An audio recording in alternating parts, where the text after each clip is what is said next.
Alhamdulillah. Oke, kita masuk yang berikutnya. 3 level goal. Jadi goal itu punya level. Ya. Dan kita kan buat goal tuh. Jadi pastikan goal yang kita buat itu goal yang membuat kita naik kelas. Ya. Makanya kita penting tahu ada level goal. Jadi kita tahu nanti goal yang kita bikin itu level apa. Yang pertama ada namanya level small goal. Ya, sesuai namanya, kecil. Artinya kalau Anda bikin small goal, Anda tidak butuh usaha besar, tidak menantang, tidak kita sarankan small goal ditulis di Sing Planner. Karena goal ini cenderung bikin Anda santai. Karena Anda sudah mampu, ya. Misalnya goal kecil itu kayak gimana? Kita bilang ke diri sendiri, "Saya pengen ngajak istri saya makan, burger di Indomaret, di depan gerbang sono, weekend ini." Kalau kita abaikan semua kondisi di luar kontrol Anda, ya, misalnya nggak badai ya, nggak Anda sehat, kita abaikan semua itu, dan Anda memang udah sering beli burger di sana, yang nggak usah weekend, yang terjadi apa? Goal seperti ini Anda jadi santai ya, karena pergi ke sana, beli burger, bawa istri, itu bukan tantangan. Anda tinggal tunggu waktunya terjadi. Ya, sama seperti kita orang bilang, "Saya pengen beli handphone." Ya tinggal nabung, ya, tinggal menunggu waktunya terjadi gitu. Ya kecuali handphonenya harga 300 juta ya, mending beli rumah gitu. Yang berikutnya adalah stretch goal. Ini goal yang membuat Anda itu tidak nyaman. Ya saya bilang gitu ya, tidak nyaman. Kenapa? Karena ya Anda dipaksa untuk stretch. Tidak nyaman dalam artian gini loh, Anda itu harus bertumbuh supaya bisa nyampe ke goal itu. Kalau Anda nggak bertumbuh, goal itu nggak nyampe, Anda nggak bisa gitu. Goal-nya tuh level 10, Anda sekarang level 5. Ya Anda nggak akan pernah bisa. Jadi Anda harus nyampe ke level 10 baru bisa dapat goal itu. Impian itu Anda akan pantas gitu. Tapi sampai ke level 10 Anda dipaksa ditarik gitu sama goal yang Anda bikin. Agak tidak nyaman kan? Saat gigi mau tumbuh, itu kan tidak nyaman. Ya, gigi 1 di sini mau tumbuh itu tidak nyaman, bahkan mungkin demam. Ya. Jadi, situasi nyaman itu membuat kita santai. Tapi kalau kita yang menciptakan tuntutan ke diri kita sendiri, dalam artian tuntutan ini sehat ya, jangan bikin tuntutan yang aneh-aneh. Anda jadi apa? Coba, kalau kita bikin tuntutan sehat, kalau kita bikin tuntutan sehat ke diri kita, yang terjadi apa? Kita jadi gerak, nggak mager. Kita jadi terpacu, kita jadi action, kita jadi ketemu orang, telepon orang, baca buku, ikut seminar, cari kenalan baru. Akhirnya kita bergerak, ya. Hidup itu butuh nyaman, tapi jangan lupa kita juga butuh yang namanya tidak nyaman. Ini penting, karena menjadi suplemen untuk kesehatan mental kita. Orang yang nyaman terus yakin mentalnya rusak. Ya, orang yang nyaman terus ketika ketemu masalah, dia akan langsung patah, mentalnya tidak sehat. So, goal stretch itu adalah goal yang membuat kita harus belajar lagi, latihan lagi, baca-baca lagi, harus bertumbuh. Hasilnya adalah goal ini nanti akan membuat Anda naik kelas dari 5 ke 6, dari 6 ke 7, naik level lagi dari 7 ke 8. Ya, karena diri Anda versi sekarang itu tidak pantas dengan goal Anda. Versi Anda sekarang versi 5 misalnya, goal Anda 10 ya Anda nggak cocok gitu. Jadi stretch goal itu membuat Anda harus, naik 6, naik 7, naik 8, nah gitu. Harus ngapain lagi, naik 9, gitu. Nah, sama seperti waktu saya push up pertama kali, saya hanya bisa push up itu sekali turun itu 5 kali, menyedihkan. Itu di tahun berapa ya saya mulai push up itu pas kenal OCD lah. OCD itu dietnya Om Deddy Corbuzier, di situ saya mulai belajar push up. Sebelumnya sih saya nggak ya pernah push up juga, tapi nggak pernah mau rutin gitu. Sekali turun tuh hanya bisa 6, aduh capek banget. Terus, saya tingkatkan lagi karena saya nggak suka tangan saya kotor ya. Saya ini ya Saya orangnya nggak suka kotor di tangan ya, jadi saya suka cuci tangan gitu. Jadi saya push up-nya gini, sakit di sini, nurun nih, hanya bisa 3 sekali turun. Aduh, akhirnya saya pakai handuk, saya taruh di lantai, saya kasih gini, saya kasih buat tangan buat supaya lembut. Dari 3 saya latihan bisa ke 6, bisa ke 7. Hari ini saya sekali turun bisa lebih dari 50, tangannya gini. Jadi naik, tapi untuk naik ke 10, naik ke 20, awalnya 20. Saya ingat banget saya sampai 20. Nah 20 tuh seingat saya langsung loncat ke 50 bisa. 60, 70, 60, 70, 30, 40 itu kan sakit, nggak nyaman, harus nyampe. Akhirnya pas nyampe di titik 50 saya jadi hambar, biasa aja ternyata. Ini udah nggak rasa sakit, paling capeknya di sini. Sama, diri kita juga harus kita bikin seperti itu, bikin goal yang membuat diri kita itu naik kelas. Nyaman nggak? Ya nggak nyaman. Daripada kita sibuk mikirin level goal kita, kayaknya 10 ketinggian deh, turunin aja 5 deh. Ya jangan, mending kita pikirkan apa yang harus kita lakukan supaya kita cocok, pantas dengan goal itu. Ya, kalau kita masih pakai, makan burger sebagai contoh, kalau stretch goal, saya akan bilang gini ke diri saya ingin ajak istri saya makan burger sunset minggu depan di hotel Singapura. Ya, pertama ke Singapura itu nggak mahal-mahal banget.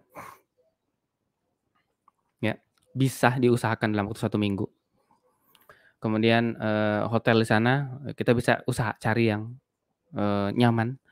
Waktu kita bisa sesuaikan, istri kita juga kita bisa sesuaikan. Intinya butuh banyak usaha supaya kita bisa sampai ke sana. Goal ini artinya apa? Butuh effort lebih banyak ketimbang tadi kita bilang saya cuma mau ajak istri saya makan burger di depan gerbang. Ya, ingat sukses itu ternyata cuma sedikit di luar zona nyaman kita, nggak jauh-jauh banget kok. Ini lingkaran nyaman Anda, itu nggak di sini sukses, enggak. Kadang-kadang tuh cuma di sini, tapi kita tuh keluar dari lingkaran itu tuh kadang-kadang susah banget.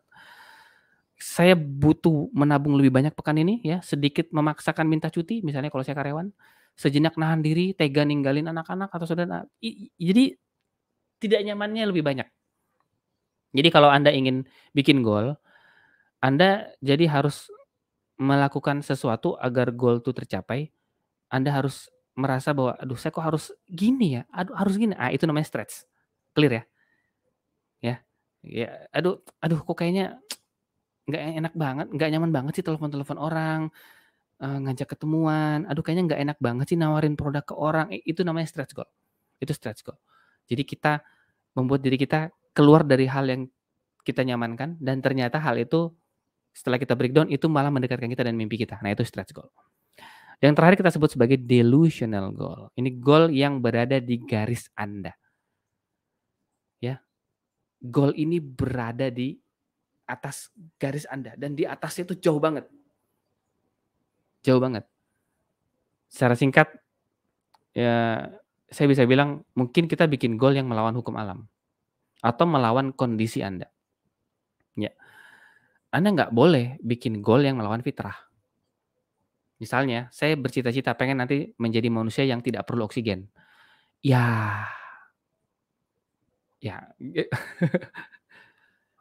ya mau secanggih apapun ya, coba saya pikir dulu, bisa nggak? Ya mau secanggih apapun nggak bisa. Fisiologi kita secara, dasar ya memang butuh oksigen gitu.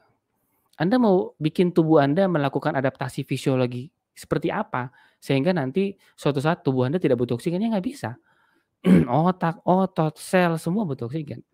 Jadi jangan bikin goal yang terlalu jauh dari garis Anda, melawan kemampuan diri Anda, dalam artian yang negatif ya, dalam artian yang negatif. Saya salut dengan orang-orang yang punya keterbatasan fisik, tapi dia bisa melakukan hal-hal yang melampaui orang yang fisiknya lengkap. Bukan itu yang saya bahas. Yang saya bahas adalah Anda Anda melawan kondisi Anda terlalu jauh. Misalnya peserta baca kilatnya Pak Agus itu, ini Pak Agus sering jadikan contoh, jadi saya ingat terus ini. Ada yang dia bikin goal kayak gini, "Saya pengen jadi pemegang saham mayoritas di semua perusahaan terbaik di dunia." Ya ini sorry, tapi delusi, ini goal delusi. Kenapa? Karena Warren Buffett itu orang terkaya di dunia nomor 1, nomor 2 selalu gantian dengan Bill Gates selama 10 tahun berturut-turut versi majalah Forbes. Dia aja hanya punya saham-saham minoritas di beberapa perusahaan, ya. Jadi kalau Anda mau jadi pemegang saham mayoritas di seluruh saham terbaik, perusahaan terbaik di seluruh dunia, Anda harus sekaya apa? Warren Buffett orang terkaya nomor 1, orang terkaya nomor 2 menurut Forbes loh. Dia aja punya saham minoritas. Nah, Anda harus jadi sekaya apa? Dan kalau mau di-breakdown, Anda sekarang levelnya di mana? Kalau Anda sekarang levelnya sudah di level Warren Buffett, terus Anda punya mimpi seperti itu, ya kita masih bisa support lah. Tapi kalau Anda masih jauh di bawah Warren Buffett aja masih di bawah Anda masih jauh di bawah, Anda punya level seperti itu, breakdown-nya saya pikir masih susah. Ini kita bilang delusi, ya. Kalau kalau kita samain contohnya kayak makan burger tadi, ya. Kalau kita mau bikin goal itu jadi delusi adalah misalnya gini, saya pengen makan burger di Washington, ya. Ngomong-ngomong soal burger di Washington ya, jadi beberapa hari lalu saya nonton ada vlog, review sate dan bakwan di Washington. Jadi yang jualan tuh pakai food truck. Tahu ya food truck ya? Food truck itu truk yang dimodif jadi kayak kafe gitu. Jadi katanya tuh truk bekas kantor pos direnovasi, terus mereka jualan sate sama, bakwan di Washington, asik banget. Nah, taruhlah saya pengen punya goal, oke saya pengen cobain sate sama bakwan itu deh yang di Washington sana, sama istri saya berduaan aja, ya. Bisa nggak ke sana? Bisa. Delusi nggak? Ya bisa jadi delusi. Kalau saya bilangnya gini, saya pengen ke sana PP 24 jam. PP 24 jam. Padahal ke sana saja, itu butuh waktu 12 jam lebih, bahkan hampir 13 jam. Padahal saya sama sekali nggak punya jet pribadi, ya. Saya paling naik, pesawat komersil. Pesawat komersil butuh waktu 13 jam. Itu namanya goal yang delusi, karena, jarak dan waktu yang dibutuhkan tidak cocok dengan goal kita. Kita nggak bisa melawan hukum alam, kecuali saya punya pintu ajaib, ya. Jadi saat bikin saya ambil kesimpulan ya, jadi saat bikin small goal itu nggak ada rasa khawatir, biasa aja, ya. Kita punya, eee, anatomi otak ada yang namanya amigdala. Amigdala itu dia dia dia nggak merespon, dia biasa aja. Tiba-tiba kita bikin yang delusi, di luar jangkauan amigdala. Yang terjadi apa? Amigdala akan ngirim sinyal ke neokorteks. Karena dia khawatir sama diri kita. Kamu mau ke mana sih? Ini nggak jelas ini." Neokorteks ngapain? Apa kabar? Dia juga bingung, "Ini ngapain ya? Terlalu jauh." Ya. Jadi yang muncul adalah rasa khawatir. Nah, bagaimana kalau kita bikin stretch goal nih? Kalau kita bikin stretch goal, amigdala itu akan ngirim sinyal khawatir juga sih ke neokorteks kita.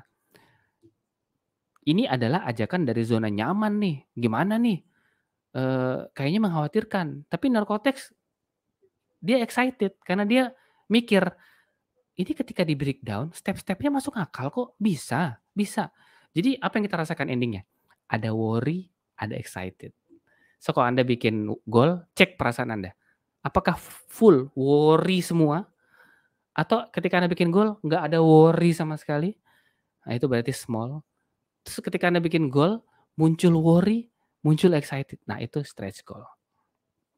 Oke, jadi ketika Anda bikin stretch goal, ya ciri-cirinya stretch goal kalau di Think Planner itu nanti bisa di-breakdown jadi 3 langkah besar. Jadi bisa dibikin jadi 3 langkah. Anda punya goal nih, saya mau jadi YouTuber, terus Anda breakdown, bisa jadi 3, bikin konten, riset, kemudian yang berikutnya, kolaborasi maksudnya. Saya pengen, 1 juta subscriber di tahun 2022, Anda breakdown, oh bisa. Nah itu namanya stretch goal. Tapi Anda bikin goal, nggak bisa di-breakdown, itu small. Itu small goal, karena tinggal langsung eksekusi. Terus Anda bikin goal, Anda breakdown-nya kebanyakan, sampai 20 langkah. Nah itu namanya delusional goal. Artinya terlalu banyak hal yang harus dilakukan dan itu Anda tidak punya cukup waktu, Anda tidak punya cukup umur, Anda tidak punya cukup perhatian, Anda terbatas, sehingga goalnya harus disesuaikan dengan musim kehidupan Anda. Ya, jangan bikin goal, saya harus selesaikan S3 saya, padahal Anda sedang hamil 6 bulan. Saya harus selesaikan tesis saya, itu sulit sekali, karena itu di luar musim kehidupan Anda. Jadi bikin goal yang sesuai gitu. Oke, jadi salah satu ciri-cirinya itu tadi, jadi stretch goal itu ketika di breakdown nanti pasti akan bisa jadi 3 langkah besar. 3 langkah besar itu juga nanti akan di breakdown lagi menjadi 3 langkah kecil. Jadi nanti ada 9 langkah kecil di bawahnya, cek cek cek cek. Nah, jadi semakin kita melihat goal ini bisa di breakdown, semakin excited kita untuk mencapainya. Kenapa? Karena menurunkan tensi amigdala. Amigdala menganggap bahwa, "Oh, ini bukan kekhawatiran lagi, ternyata bisa." Setelah di-breakdown lebih masuk akal, ya. Terus kenapa 3? Ya karena memang maksimal pikiran kita hanya bisa 3, aksi kita juga terbatas. Nanti kita akan hambar, nanti kita akan bingung sama prioritas kalau kita terlalu banyak prioritas. Kalau semua hal dianggap penting, maka yang terjadi adalah tidak ada lagi yang penting. Sehingga pikiran kita nanti akan bingung sama yang penting. Karena terlalu banyak hal atau kita anggap semuanya penting. Dan menurut riset memang mata kita tuh hanya bisa fokus 3 sampai 9 hal per detik. Jadi pikiran kita hanya bisa fokus 3 hal dalam sehari. Itu sebabnya di Think Planner nanti teman-teman sebaiknya punya daily goal itu 3, weekly goal 3, dan goal 12 minggu juga 3, gitu. Oke, ada 2 tipe goal. Nah, ini kita tutup dengan ini ya, slide bahas goal-goal-an ini. Ada 2 tipe goal. Yang ini, yang ada panah ya kan, kemudian ada target, ini kita sebut sebagai achievement goal. Dan yang ini nih, ini kayak ada lingkar-lingkar ya kan, ada tanda panah melingkar, ini kita sebut sebagai habit goal. Nah, gambar kanan gitu, yang ini kita sebut sebagai achievement goal. Nah, achievement goal yang mana selama 12 pekan ke depan, goal ini akan kita upayakan tercapai. Dalam proses mencapainya, kita akan melalui banyak proses yang membuat diri kita tuh naik level. Itu sebabnya disebut sebagai achievement goal. Kalau versi level, berarti achievement goal ini adalah goal yang stretch. Ya, karena ketika dia stretch diri kita, kita ternyata menjadi berprestasi. Nah, berbeda dengan achievement goal, gambar kiri ini, kita lihat tuh dia berputar-putar kan. Nah, ini kita sebut sebagai habit goal. Ciri-cirinya adalah kalau kita susun goal itu, lalu ada kata kunci yang akan selalu keluar. Misalnya kata-kata setiap. Setiap hari olahraga, setiap hari ngaji, setiap hari sholat, setiap pekan jalan-jalan. Nah, itu namanya habit goal. Ini yang tadi saya sebutin itu semua adalah habit goal. Setiap hari baca buku, nah itu habit goal. Kita tidak akan membuat habit goal di dalam Think Planner. Kita juga tidak akan membuat small goal di dalam Think Planner. Kita juga tidak akan membuat delusional goal di dalam Think Planner. Kenapa? Karena akan mubazir waktunya. Apalagi habit goal. Kenapa? Karena habit goal ini akan otomatis muncul di dalam ritual dan best week kita. Best week itu adalah jadwal. Oh, alhamdulillah. Minumnya banyak tadi. Jadi best week itu adalah jadwal terbaik kita, ya. Nanti kita akan susun. Kemudian ritual itu adalah hal yang kita lakukan di pagi hari sebelum bekerja dan malam hari sebelum istirahat. Itu nanti akan dijelaskan juga detail di slide-slide berikutnya. Jadi habit goal itu akan muncul. Jadi teman-teman nggak usah khawatir. Think Planner membantu teman-teman mensinkronkan semua hal-hal yang penting. Habit goal itu penting. Baca buku itu penting setiap hari, sholat itu penting setiap hari, ngaji itu penting setiap hari, olahraga itu penting setiap hari. Tapi dia tidak akan masuk di goal, dia akan masuk di fasilitas yang lain dari Think Planner, yaitu nanti ada best week dan ada ritual. Gitu. Jadi teman-teman kalau bisa membedakan ini, nanti teman-teman bisa ngecek kalau menyusun goal nanti. Ketika teman-teman susun goal, kemudian teman-teman memilih apa yang kira-kira penting bagi hidup saya di 12 pekan ke depan, teman-teman akan tahu, "Oh, ini habit goal ini, nggak cocok. Oh, ini small goal, oh ini delusional goal." Nah, jadi perhatikan kata kuncinya. Kalau ada kata setiap jangan khawatir, itu nanti akan masuk. Itu juga penting, ya, itu bukan small goal, itu bukan delusional goal, tapi itu habit goal, dan habit goal itu penting, tapi tidak masuk di, tidak kita tidak akan masukkan ke, 3 goal 12 pekan kita, karena nanti dia akan masuk ke best week atau ritual, gitu. Oke, slide berikutnya saya akan lanjutkan di rekaman setelah ini. Terlalu panjang durasinya.